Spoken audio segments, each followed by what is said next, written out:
ఈ వీడియోలో ఇప్పుడు మనము మన సబ్స్క్రైబర్స్ అడిగినటువంటి మిర్చిలో ఎటువంటి మల్చింగ్ షీట్‌ని ఏసుకోవాలనే విషయం గురించి, అదేవిధంగా ఏ నేలకు ఎటువంటి మల్చింగ్ షీట్‌ని ఎంచుకోవాలనే దాని గురించి చర్చించుకుందాము.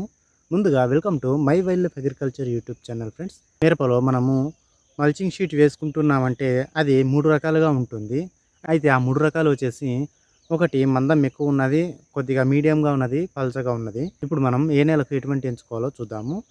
మందంగా ఉన్నటువంటి మల్చింగ్ పేపరు మనకు తేలికపాటి నేలల్లో ఉపయోగపడుతుంది.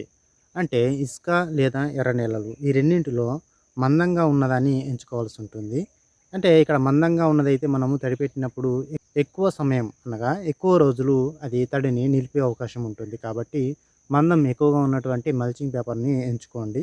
అదే బరువైన నేలలు అనగా నల్లరేగడి లేదా ఒండ్రు కలిగినటువంటి నేలలు, ఈ 2 నేలలలో మనము పల్చగా ఒక మోస్తారు మందంగా ఉండేటువంటి పేపర్‌ని ఎంచుకున్నట్లయితే మనకు ఈ ఒండ్రు కలిగిన లేదా బరువైన నేలలు ఎక్కువ రోజుని తడిని నిలుపుకునే అవకాశం ఉంటుంది. అంటే వాటి స్వభావమే నీటిని నిలుపుకునే స్వభావం కాబట్టి మనము పల్చగా ఓ మల్చింగ్ పేపర్‌ని ఎంచుకోవడం ద్వారా మనము తడిలించుకున్నప్పుడు ఒక వారం వరకు, వారం 10 రోజుల వరకు తడిని ఆపు చేసి తర్వాత ఆరే అవకాశం ఉంటుంది.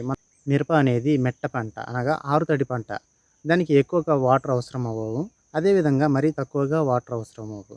ఎంత అవసరం అవుతుందో అంతవరకే ఇవ్వాలి కాబట్టి ఈ 2 రకాల పేపర్‌లని మనము ఈ 2 రకాల స్వభావం కలిగినటువంటి నేలలకు ఎంచుకోవాల్సి ఉంటుంది.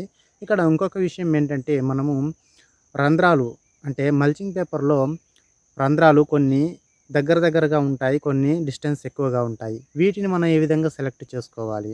ఇది కూడా మనము నేలని అనుసరించే, అంటే నేల స్వభావాన్ని అనుసరించే మనము ఈ రంధ్రాలు ఎక్కువగా ఉన్నది, రంధ్రాలు దగ్గరగా ఉన్నటువంటి మల్చింగ్ పేపర్‌ని ఎంచుకోవాల్సి ఉంటుంది.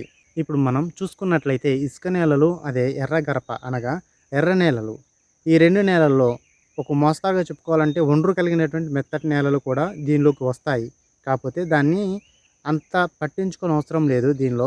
మెయిన్ ఏంటంటే ఇసుక నేలలు, ఎర్ర నేలలు, ఈ 2 నేలల్లో మనము దగ్గరగా రంధ్రాలు ఉన్నటువంటి మల్చింగ్ పేపర్‌ని ఎంచుకోవాలి. అదే బరువైన నేలలు, సాంద్రత అంటే నీటిని ఎక్కువగా నిలుపుకునేటువంటి నేలలలో మనము కొంచెము ఎక్కువగా ఎడంగా ఉన్నటువంటి రంధ్రాలు కలిగినటువంటి మల్చింగ్ పేపర్‌ని ఎంచుకోవాలి. ఈ విధంగా సెలెక్ట్ చేసుకోవాల్సి ఉంటుంది.